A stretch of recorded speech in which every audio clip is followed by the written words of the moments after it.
number 3, the Brock Lesnar versus Roman Reigns trilogy. So just to piggyback off of what you said, most of this trilogy was a lot of just, going against what the fans wanted. Like, Fight it fans. was just trying to force Roman Reigns into the role. And it's never a question of Roman Reigns' talents. Like, we were never, I think you said yourself, we were never against Roman Reigns as a talent, but we wanted to see Roman Reigns finally be himself and be different, which when you get to the end of this trilogy by their 38 match, that's the case. Everything had really fallen into place to where it needed to be. So yeah, that's the thing about the stories. But yeah, when I think back as far as storylines, there's not a lot in the story buildup of all 3 of these matches that really, like, man, these were iconic moments in WWE history. Like the 38, like I said, it had some memorable moments, definitely, in terms of how it projected leading into eventually Cody Rhodes. So I would say 38 stands on its own by that, but as a whole, I just don't really look back on this trilogy. Like even then, like I said, if I were looking even at all 7 matches, I'm going with the first, and then I'm going with the 7th, and that's pretty much the best parts of the Roman Reigns Brock Lesnar trilogy, especially when you narrow it down. And then the matches, when it came to the matches, a lot of this boils down to what you once told me, man, 0001. It was the SmackDown versus Raw / 2K25 trilogy, basically. Suplex here, German suplex there, Superman punch here, spear there. That's literally all of what the matches they build in. Yeah, just charge your finish. That's all. Getting it in. Pretty much. So it's like, I don't really look back on this trilogy as like an all-time, like the all-timer. And honestly, we might get a Roman Reigns and Cody Rhodes trilogy. And I would say that if that ends up happening, this thing is still gonna find itself on number 4 on the list, because Roman Reigns, you look at the matches he had with Cody Rhodes at WrestleMania. If we're getting more of that, just one-on-one next time with them. And I think that's going to be an absolute all-time banger right there. So, and that's my thing too, that I was saying. Like I said, I am a fan of Brock Lesnar and Roman Reigns in terms of what they do in the WWE, because Brock Lesnar's had some awesome matches. Roman Reigns had some awesome matches, but there was these particular matches that when you put them together, it's like all they can do is signature moves. All they can do is finishing moves. It's, break out the whole DD and the DD from Dexter's Laboratory. That's all you can do. That's all you can do. It's like,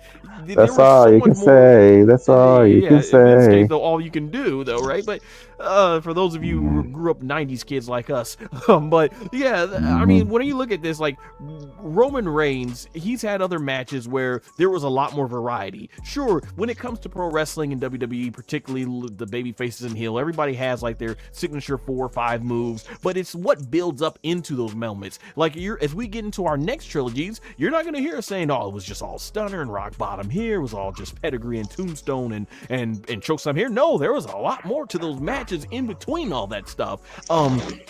So that's the reason why I had to put it as least. It's my least favorite trilogy of the entire ones. It's on this list because it was a trilogy. But I mean, yeah, that's most I can say. I just don't, when I think of Brock Lesnar and I think of Roman Reigns, I really, like I said, I just don't associate this with all-time great stuff. Like you'll hear me talk about many more Roman Reigns promos and epic battles. You'll hear me talk about many more epic Brock Lesnar battles, but these matches right here won't be on them.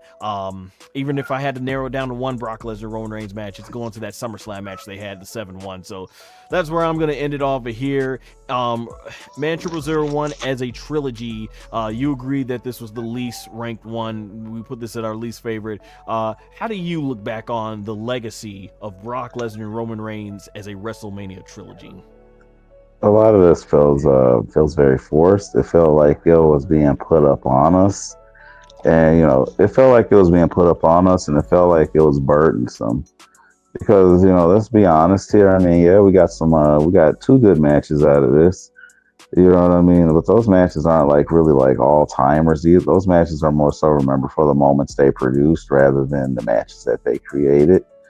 you know, and one of them was like just definitely was just ham-fisted. It was just put up on us, and you know, and it feels like this was just going against the grain of what we wanted to see. Like we wanted to see, you know, Bryan Danielson, become WWE World Heavyweight Champion once more.